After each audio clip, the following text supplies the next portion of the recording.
Ladies and gentlemen, boys and girls, children of all ages, welcome to another edition of the Sideline Junkies Podcast Network in conjunction with Clear Production Sports.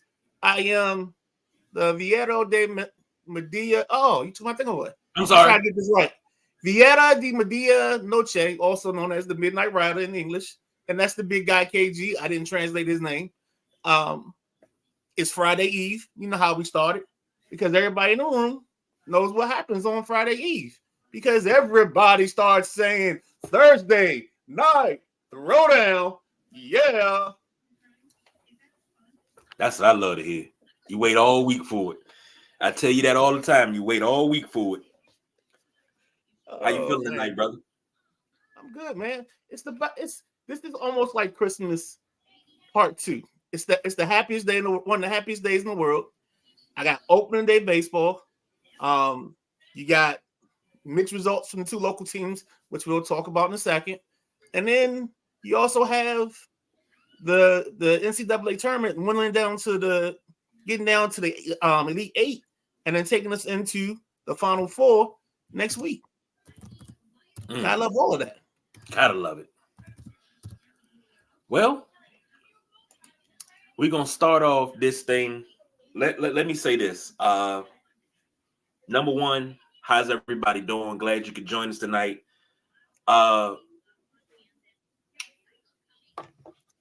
Quick sidebar. Okay. If you haven't seen Godzilla Kong yet, go see it, please.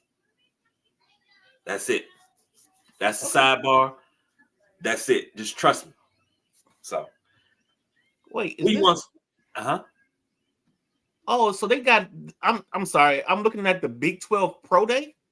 So they got the whole conference together in one spot. That's dope. Because now you ain't got to worry about bringing in quarterbacks to throw to people. That way you don't get like Vince Young throwing to wide receiver prospects, or you don't get like Jameis Winston or some random person that went to the school throwing footballs. You actually got quarterbacks from the conference throwing to guys. That's money. I like that. All right. Let me ask you this. Where you want to start first? You want to start in DC or you want to start in Baltimore? Let's start in Baltimore. Let's start on a high note.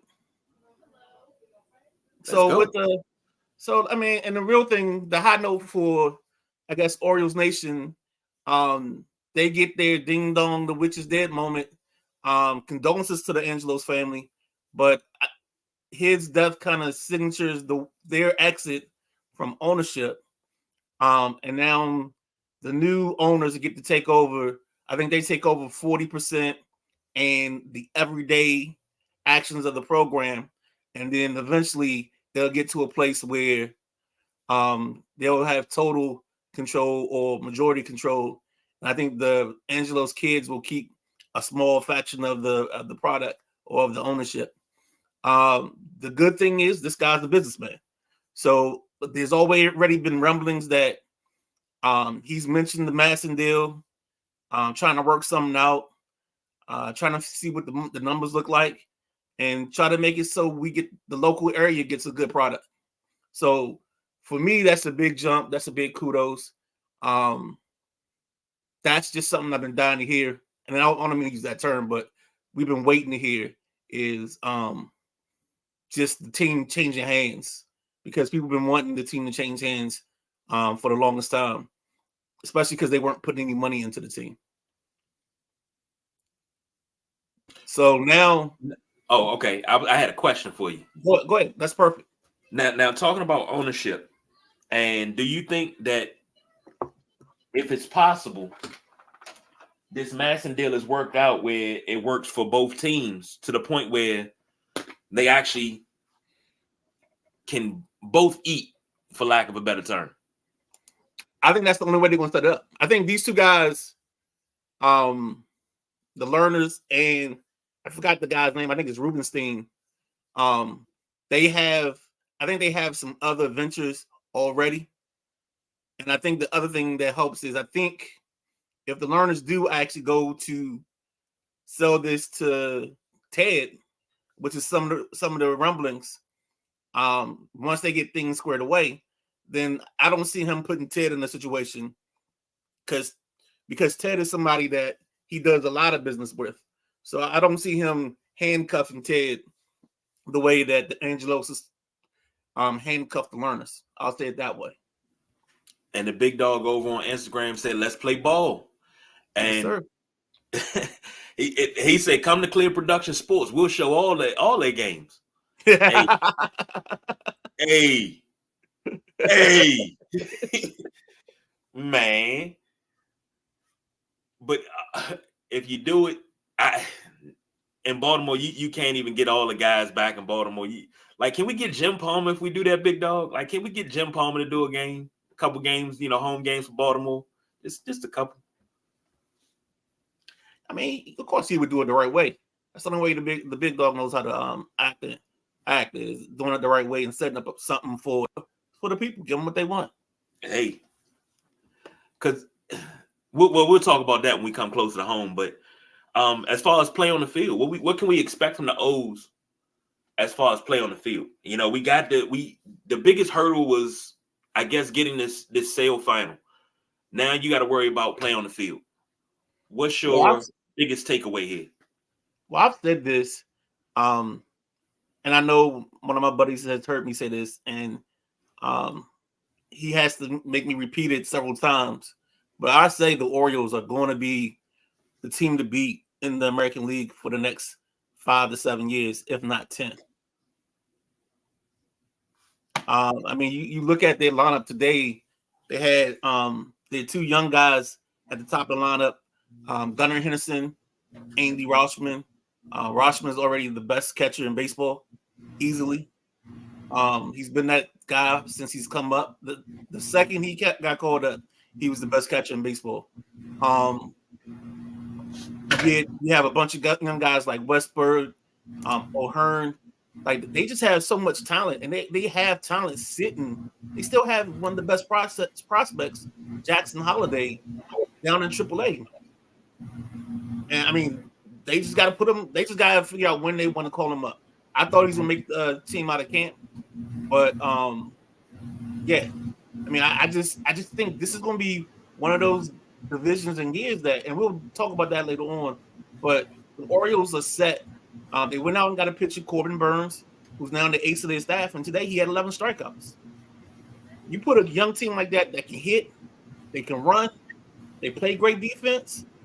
I mean, they checking every box, like all the boxes. They just checking them off. I don't know what this team can't do. Like, I don't know what I would consider their weakness. Maybe it's their 2 and 3 guy. But right now, the way having Burns slotted at 1, their guy that used to be their ace is in his proper spot as a 2. And then whenever John Means comes back, that's a 3. So, like I said, then you got Grayson Rodriguez. I mean, you just have arms and talent on this team that they're just gushing with talent. I don't know what else to say. That's why I think they'll be in the hunt for the next 5 to 10 years. Okay. Matty Ice says, I really like the O's and shit. AL East is brutal, though. I agree with that being brutal. Here's the thing. The O's were exciting to watch second half of the year last year and nearly made the wild card, nearly made the playoffs. But they won a lot of games. What did they win? Like 15, 16 games in a row at one point? Something like that. And they just, it seemed, and you said it last year, you said this team's going to be scary the following year. Well, we're in the following year. So me being a Yankee guy, I always circle those Oriole games on the calendar, those series, because I know the struggle my Yankees have and have always had with the O's, especially in Baltimore. So let's come down 295 a little bit. Unless you have something else about. No, we're good. Okay. Let's come down 295 a little bit. We're gonna jump off in Southeast. We're gonna kind of take that exit right off of 295, go around past South Capitol, go around both circles, and then right down your right hand side, You got Nat Stadium. Midnight Rider. What's your news out of DC? How do I want to say this? Like you start your year with probably two very bad moments. So pre-game or during warm-ups, their third baseman Nick Senzel breaks his thumb. So they had to scratch him out the lineup. They put Ildemaro Vargas in that third. He's probably gonna be out for at least 3 to 4 weeks. Now, it could be kind of karma working things out because they had a kid, Trey Lincecum, who was killing in spring training. He was part of the last 3 guys that were going to make the team. It was 2 spots and 3 guys. So he was the odd man out because he didn't have options to go back down to the minor leagues. I mean, he had options. The other 2 guys didn't. So that's kind of why he was the odd man out. And now he gets the opportunity because he plays third base. But now he can get called up. He'll probably be the guy they call up on Friday because they have the day off tomorrow. Because, baseball has that quirk. When they do opening day, they leave the next day open just in case opening day gets rained out. They can reschedule for the very next day. So you'll see that a lot where a lot of places have that gap between opening day and the second game.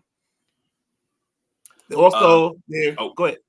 No, I was going to say Big Dog over on IG said, not this year. It's all about the Astros. Matty Ice chimed in. He said, sorry to say this. As much as I like the O's, I don't like the Nats. Well, I mean, I think you got the performance today from Josiah Gray that you did not want. I think he pitched 4 innings. He gave up 7 runs on 8 hits. He gave up 2 home runs. The offense looked terrible. They only got their first 4 hits all came with 2 outs. And then they didn't have a ball reach the outfield until the 6th inning. And that was on a pop-up. So, like, when this offense is cold, the bad thing is it's real cold. And they need their pitches. Their pitches are the only way that they're going to get to 75 wins. They need them to show up. And it looks like they actually may have some semblance of a bullpen, which you can't really say that often, even though that is put together with some duct tape and what's that Flex Shield? What's that black stuff? Yeah, they got some Flex Shield in that bullpen. Yeah. So it's better than the duct tape and Scotch tape that they used last year. So they moved up a little bit. But that's going to be their struggle, and that's going to be the thing that holds them back, is if they can't hit and their pitchers don't give them 5 to 6 good innings, they're going to be right around 69 to 74 wins. Now, since you've been with this show, we've done this together. MLB preview. We've done this. This is our 3rd year now, I believe. Probably so. 3rd year doing this. And every year we always give a win total for the Nats. We're going to do one for the Nats and the O's. I think the last year I was right. I said they went over 80. You said under 80. I got my over 80 like right before the end of the season. No, they didn't win 80 last year. They won 75. I think it was 74, 75 last year that the Nats won. But you were right. I was wrong because I had them under 69. You had them over the 69. I'm sorry. My apologies. No, you're fine. I'm not saying that to gloat because I've been wrong so much when I'm right. I got to say something. Nah, dog, you good, man. See, that was a running thing. See, this is why I like this, because before the Midnight Rider got here, I was eating a lot of daggone crow. Now the Midnight Rider here, I eat luxury dinners. So, but, and all the fellas will tell you, when it comes to DC teams and local teams, I have high hopes for them. And my high hopes have always been above 500. I said it for 2 years straight. I said the Wizards could win 50 games in a year. They got to like 49. And then they went on a losing streak at the end of the season, could not win. And I was like, y'all should have won over 50 games. Then following season, I was like, this should be a 60-win team. Everybody laughed at me. And they won like 45. I was like, It's not too far fetched. It's coaching. When it comes to the Nats are going to lose early. They always do. They lose early. You get to going into the All-Star break and they catch fire. They go to the All-Star break, get that time off, and then they're on fire for the rest of the season. And they kind of sprint into the playoffs, and it may be a wild card. They'll win the wild card. They'll get into the ALDS, and they'll squeak by in that. And in the ALCS, they'll lose steam in the ALDS, like after game 3, and then it's all over after that. Or they'll get to the ALCS and just lay an 8. The O's, on the other hand, have not had that type of success in the last couple of years. They haven't had that type of success in about 15 to 16 years. So if you had to give me a number, not an over, not an under, your minimum for the O's and the Nats wins, what would it be? 101 for the O's. 101 for the O's. Let me see. All right. 101. Matty Ice says O's 90, Nats 72. So what you got for the Nats? I'm still something from the Price is Right, and I'm gonna go with 73. 73. Ooh, that's like betting $1. Yep, that's it. That's about where I think this team is. I think the problem, I think they'll have a better prospect leaving the season because they'll have some of the young guys up now playing and getting experience, and I think they'll be learning on the fly. So you'll get guys like you got Lincecum coming up, you got Wood, and I think you will have Cavalli and Jackson Rutledge in the near future. So you're going to have some guys that's going to give you some hope. You said you got Lincecum and who? So you got Lincecum, James Woods. That's the young outfielder that's from this area. Oh, yeah, I know. I remember him. From St. John's. Mm-hmm. So those two, one plays outfield, one's an infielder. So that'll give you some help there. You got Dylan Cruz, who's probably about a year away. He might be a late September call up at the best. And that's injuries hit. So I think that's where they are right now. They got a little bit more pop with Rosario and some of those guys being in the lineup, but the pitching scares me. I wanted to say 81, and then I looked at today and I was like, yeah, I think I'm going to stick back to 73. The big dog over on Instagram says Chicken and Friends, home of the cold chicken pizza. I'm sorry, Chicken and Friends, home of the cold chicken special. 2 pieces of cold chicken for $1.99. Dog, that joint I had 2 of them. Like the last time I was there, right before we left, I was like, give me 2 cold chicken specials. Got home, middle of the night, tore them joints up, man. I mean, middle of the night and chicken, you ain't say nothing but a word. But for me, I'm gonna say 80 for the Nats. But I'm gonna go right there with Matty Ice, and I'm gonna say 100 wins for the O's. Okay. So that means that the Yankees need to win 110. But in that division, I might be wrong with the 100 because in that division, like Matt said, it's going to be brutal.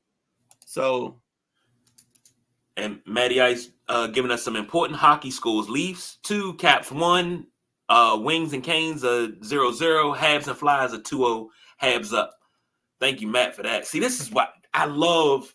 This type of participation, I love this. You got anything else? Go ahead. Yeah, well, let's take a quick dive in that hockey thing real quick. The Caps have struggled with the Leafs all year, so that's going to be a tough one for them. I think we're down to 9 games, and the Caps just keep finding a way. And if they can find their way in, they're going to be a tough out. And that's going to be a valuable experience because you got those young guys, McMichael, you got Mira. I don't even want to mess up his name. The young Russian kid. So they're going to be all right. They're going to have some opportunities to grow. They get Tom Wilson back in 4 games, I think it is, because he had a 6-game suspension, and we're not even going to talk about that. But let's go back to the our regularly scheduled programming. Are you finished with the Nats? Yeah, we're good on that. Okay, if you You got your choice. What division you want to start with first? Well, since Matt called it brutal, let's start with the toughest division in baseball. That's the AL East. You have the saddest thing in sports where my favorite baseball player, Juan Soto, has to don a Yankees pinstripes. Um, so I'll probably go get a 40 and pour out a little liquor for that because I don't. That's going to tear my heart up. We just talked about the O's being a very dominant team, being one of the best young teams in baseball. The Blue Jays is that, you know how Cedric the Entertainer talked about Big Lufa and how his curl just ain't curl right. Like the Blue Jays are right there, but it's just like there's something missing. They have Guerrero. They have Jose Barrios, who they brought over in the trade late last year from the Twins. So they have the pieces. And I think, honestly, if they're in any other division, they're winning 95, 99 ball games, and they're in contention. Their problem's going to be because the three wild card teams will come from this division, or two of the three at least.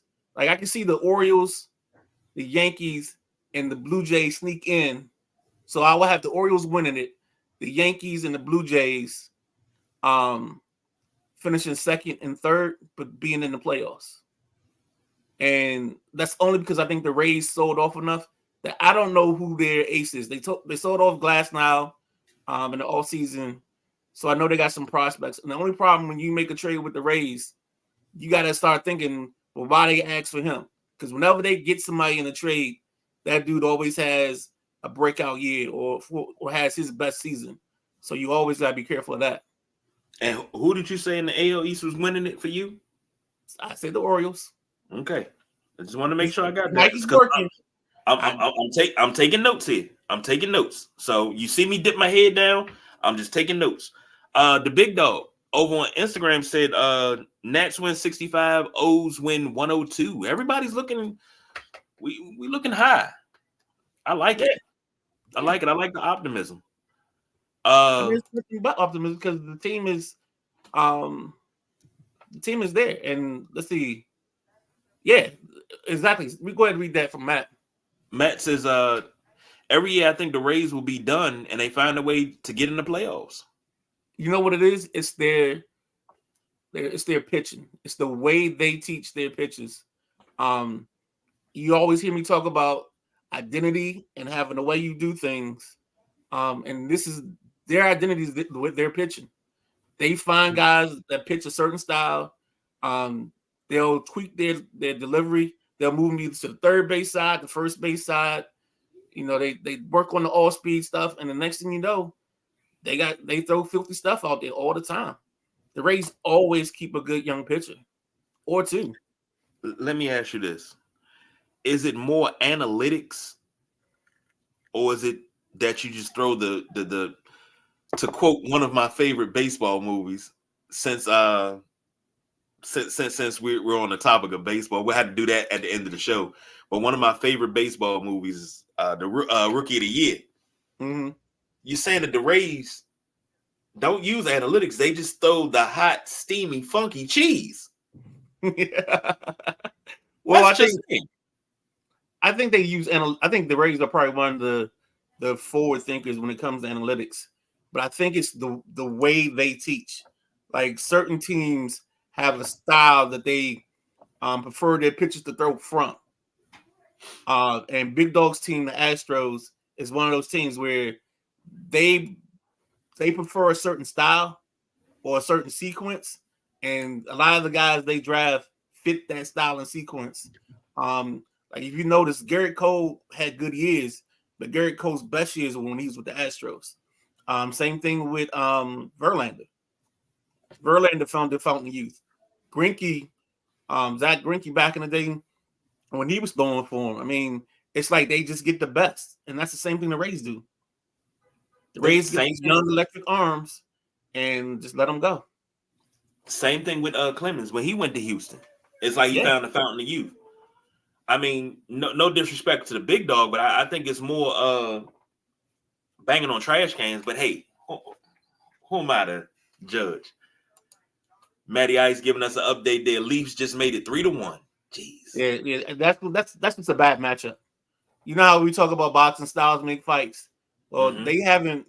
I don't think they've been within 4 goals of the Leafs when they played them. Like the Leafs have gotten out on them and made it ugly each of the last couple times.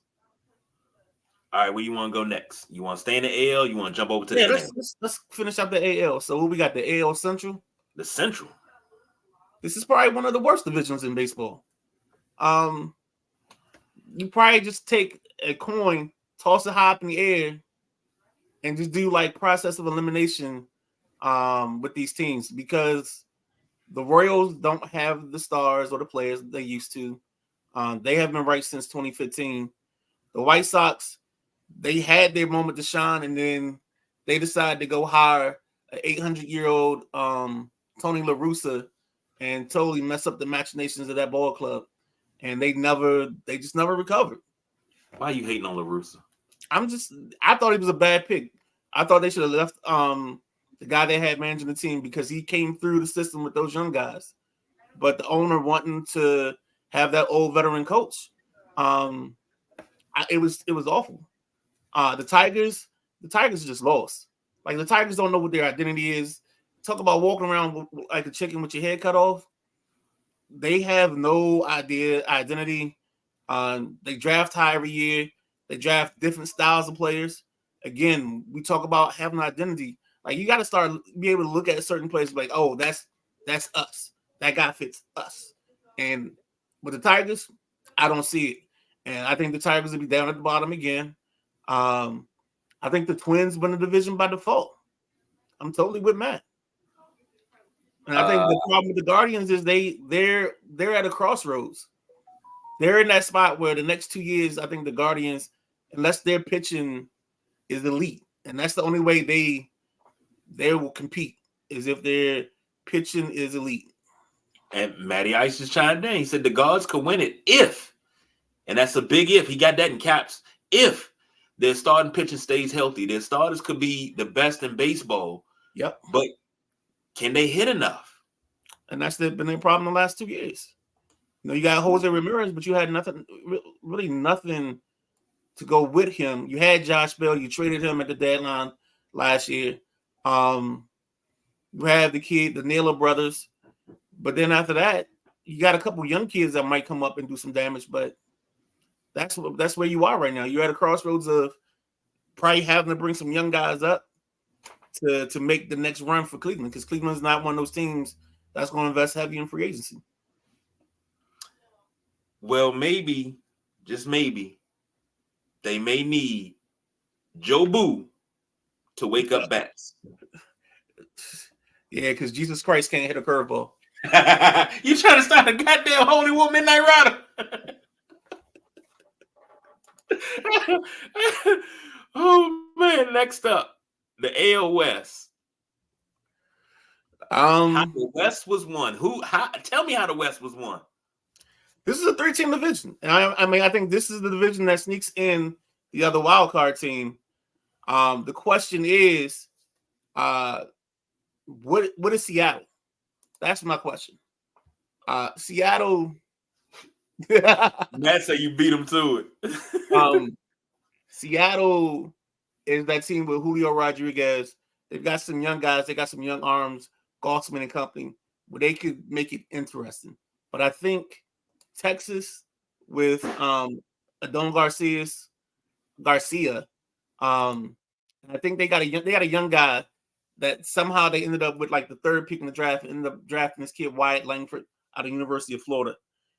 He was the only other guy that I thought the Nats could have taken, and he's been on a heater since the playoffs. So if they can get him to perform, to go with Garcia, Jung, Seager, and company, I think they're the top team in that division, the Rangers, and I think the Astros are the wild card. So you end up with the O's, Twins, Rangers as your division winners. Yanks. What I say? Yanks, Blue Jays. And hold on. You said O's, Twins. You called the Rangers in the West? Yep.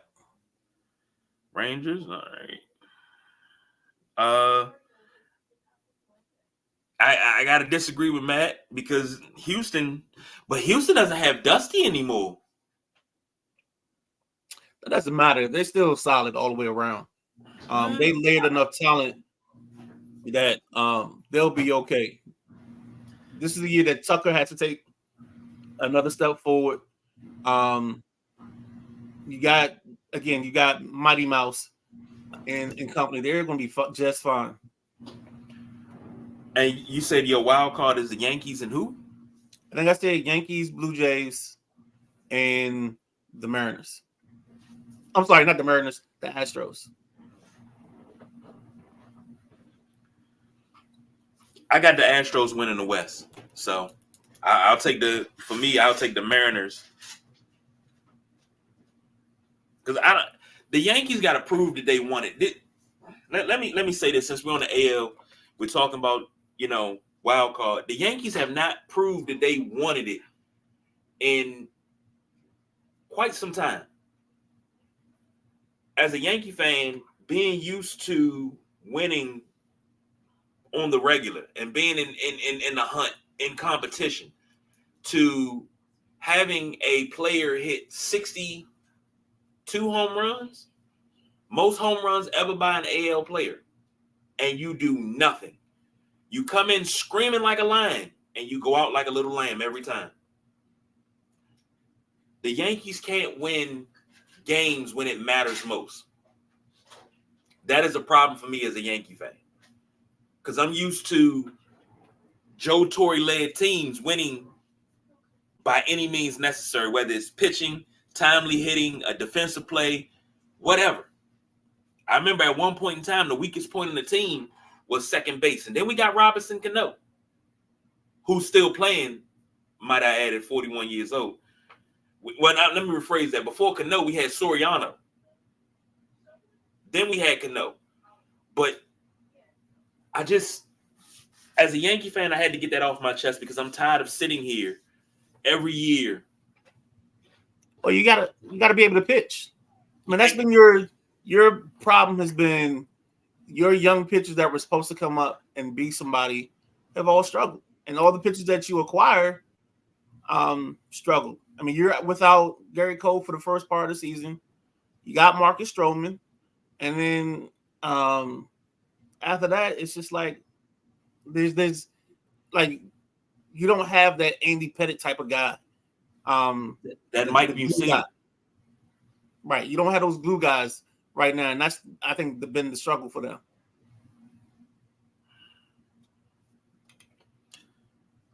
I digress. Now, should we go back up, come back to the East Coast, switch leagues? Oh, let me finish this out real quick. Oh, I'm sorry. I'm sorry. I jumped ahead. I'm sorry. No. I'm just gonna go ahead and say that I think the team that's going to represent the AL in the World Series is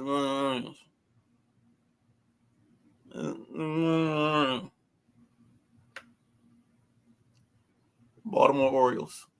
Oh,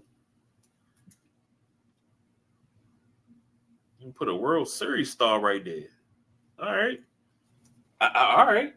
If I had to pick, I'm a home, but come on, let's go. I gotta. I might have to take a bath after this, a shower or something. Oh, I just feel dirty. I'm not even gonna pick, but let's go back to the NL East. I'm sorry, let's go over to the NL East. What you got there? Talk to me. Second best division in baseball. I mean, I think pound for pound, outside the Nationals, any of the top four can really make things happen. I think the Marlins just don't have enough still. The Marlins just don't have that it.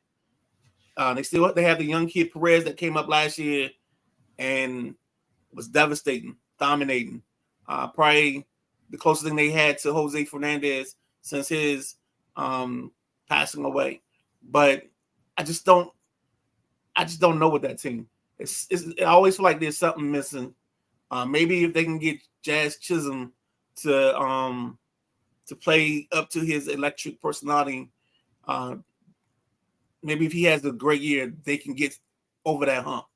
But I just think the Phillies and the Braves are just too far ahead of everybody else. I mean, the Braves with Scott Strider and company coming out, the lineup, I think last year they lined up, everybody hit, if they didn't hit 20 home runs, I know everybody in the lineup had over 15. Then the Braves have this crazy way of finding guys that are good and aren't managed by Scott Boras. So then they take deals.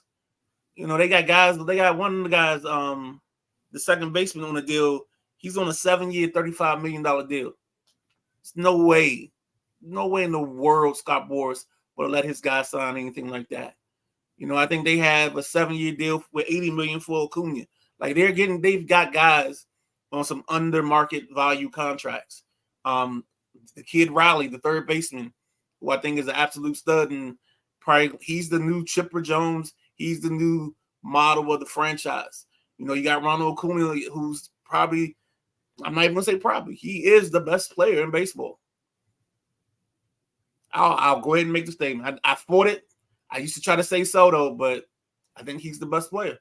What else can I give you in that division? The Phillies are always gonna be fighting. I like the fact that they got Zach Buller back. You still have Bryce Harper and company. That lineup is going to hit no matter what. And if they can get Schwarber just to give them his normal 185 batting average with 40 home runs and 80 RBI, they're going to be right back in the mix. And the only team I didn't talk about was the Mets because I have no clue what they are. I mean, they have Alonso, they have some pitching, but I think they're another team. They missed the window. I'm gonna say this, and you talk about needing to take a bath after what you said. I need a alcohol bath with a Brillo pad. But I think the Mets might be your surprise team out of the NL East. Might be. I'll let you have that. Ugh. That's a ship. That's a Titanic I'm not going down with. Okay. Matty Ice said, who's ruined baseball more the last few years, Boris or Manfred? Oh, that's easy. Manfred. Just because he's a blithering idiot. A blithering idiot. I don't think I've heard that in years. And then the part about Boris has actually made it bad for his clients because now all his clients don't sign in the normal free agent cycle. They normally don't sign now until we're talking weeks before, weeks in the spring training. He had like 4 guys sign, Jordan Montgomery and company, all signed at the last minute. So you doing that? I mean, are you really helping your players? Or is it just all about you? And that's the part that I think he might start losing clients because some of these guys had way better offers that they turned down, and now they're working for less. Matty Ice checked in. Hockey update. Canes take the lead on the Wings 1-0. We need the Wings and the Flyers to lose. Just because then the Caps still stay 1 up on them. So who you taking in the NL East? To win the division, I'm gonna take the Braves. All right. And then the wild card is the Phils. You know what? I'm gonna give them 2 because I don't like anything in the Central. So I'm gonna go the Braves and the Marlins. I'm sorry, the Phillies and the Marlins as the wild card. All right. Moving on over to the Central Division. This is amazing. I've never seen. I mean, it's just like the middle of the country. They just don't like competitive baseball. I mean, this division should be the Cubs to take because I think they have the better team, but you can never count the Cardinals out. I just wonder what the Cardinals are going to be without. This is the first year, I think, without Molina. And what's the guy's name? I see his jersey I can't think of his name now. His name just popped out my head. But yeah, I just don't see them. I don't know. It's something about the Cardinals that scares me. They brought up the kid Jordan Walker last year. The guy can hit. He reminds me of Garrett Anderson, where he's more of a doubles guy. You see his frame, you think he's going to be a 40 home run kind of guy, but I think he's a 25 home run, 40 double or 35 double type of guy. Their problem is their other young outfielders haven't come up and maintain any consistency. So it's Goldschmidt, Walker's kind of there, and then the rest of it's kind of a struggle for them. And I think that's where they've messed up. The Cubs, they've got similar guys in the outfield. Suzuki, you got Bellinger back. But again, I don't know with them. The Brewers, I think, are on the downside because they traded away Burns. And I don't think they have their number 2 pitcher until middle of the year because I think he's coming off of a surgery. Lineup-wise, you got Yelich. You got to hope Yelich is still on the mend and coming back and being who he was last year or 2 years ago, not who he was 3 years ago. Let's see, who else am I missing on that team? Willie Adames has to start hitting. He's a great defensive shortstop, but he's got to hit better. Cubs, Brewers, I'm trying to check them off in my head. Who else can I talk about? The Reds. The Reds are probably the most exciting team. The Reds and the Pirates, because they have some young guys that are going to be up and they're going to play. The problem is, again, pitching. Now, today the Reds got a great performance from Montes. So if he can keep that up, he might be the best pitcher in the division, to be honest with you, playing it the way he played today. So that could be the key with the Reds, because the Reds are a dangerous team because they like to run. I think they led Major League Baseball in steals last year. And I guess Maddie's trying to read my brain. And that's about the next thing I was going to say is I think the Pirates are a sleeper. If the Pirates the Pirates have talent. That's not the question. I mean, when you can't draft 1 or 2 for damn near a decade and not have talent, the problem is, like, will it translate?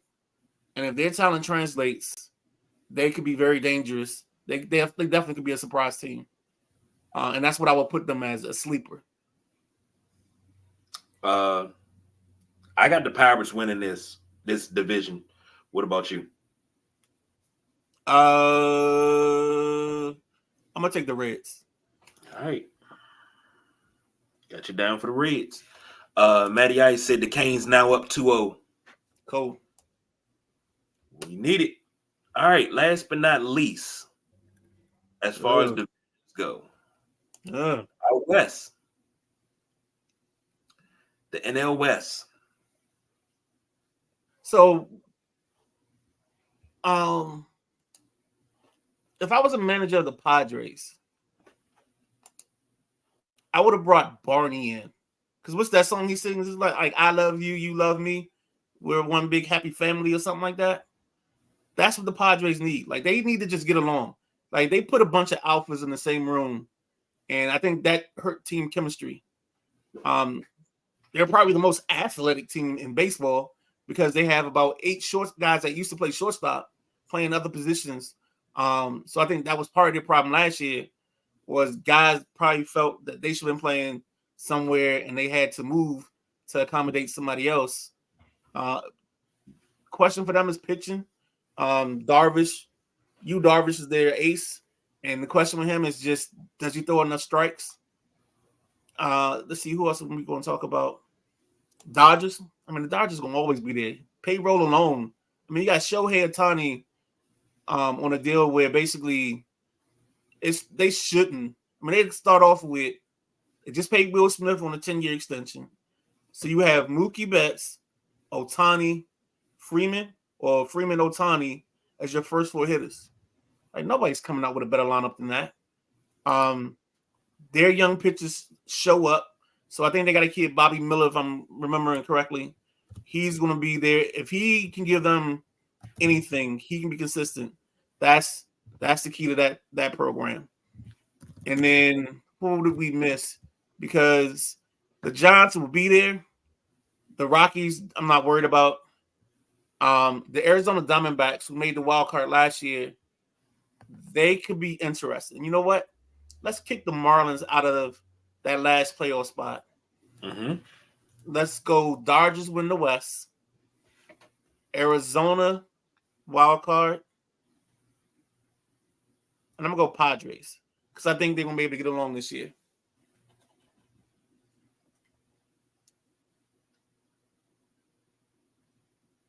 All right, I got you down. Now, who's your World Series pick?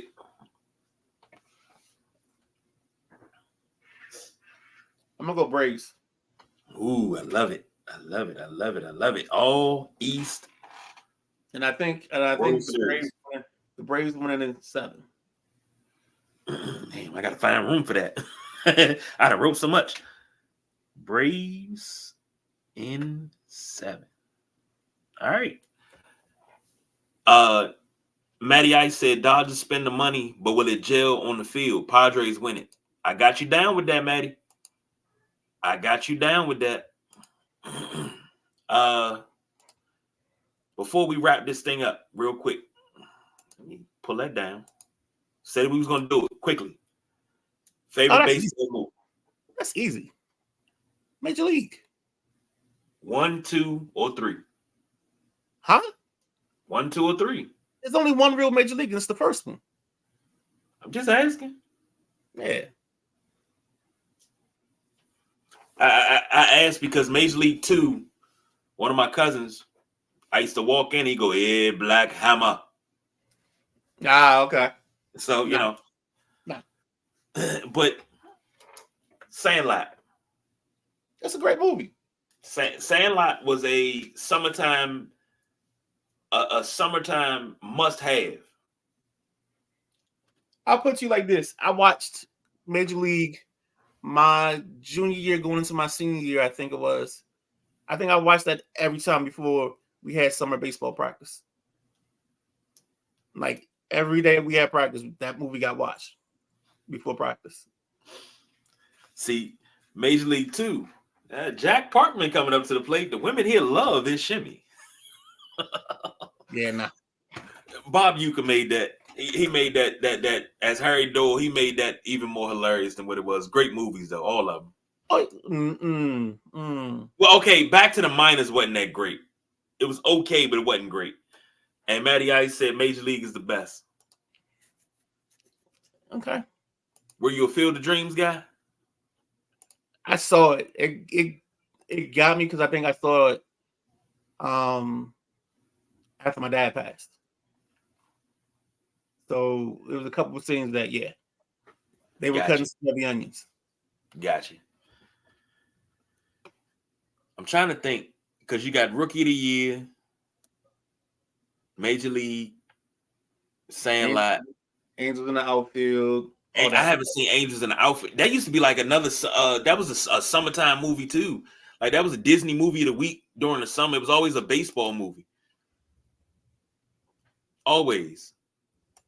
Matty Ice said so many great lines. Yes. Exactly. Yes. You know it was an alternate ending to Major League, right? The only thing I remember hearing was the play that Serrano hit the home run in the playoffs. They said the place was going so crazy that he ran around the bases with the bat. That wasn't in the script. Yeah, because he actually hit a home run. Right. That was actually him. Dennis Haysbert actually hit the home run. Right. But the alternate ending was God, I can't think of her name, but the owner. Mm-hmm. After they lost, she came down and she told him she never intended on moving the team.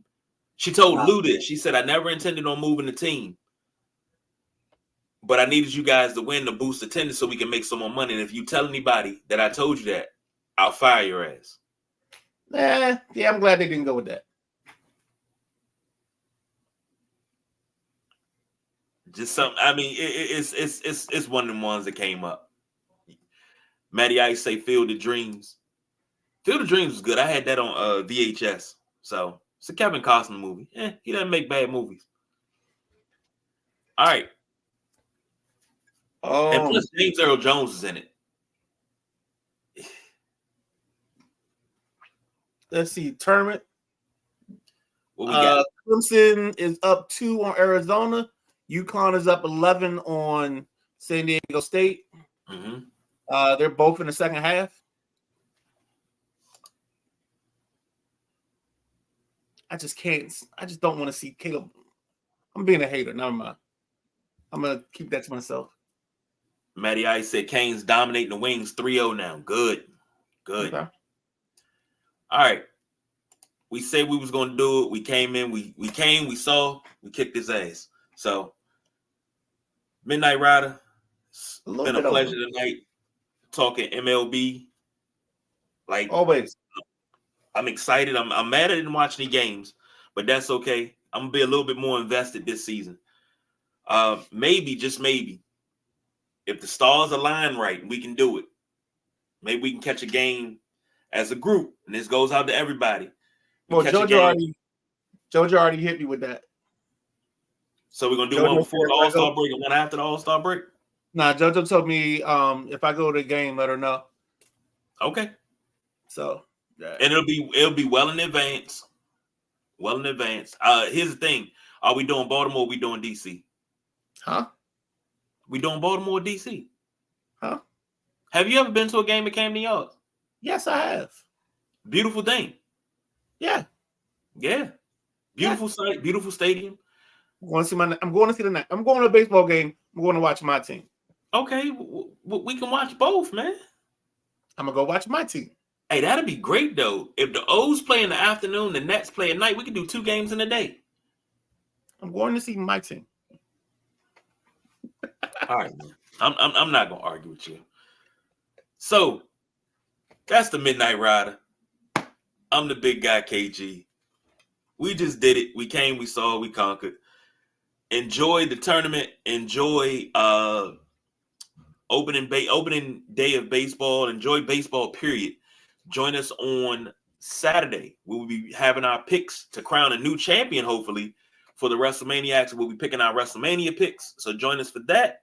But until next time, we don't do no overtime, baby. We are out of here.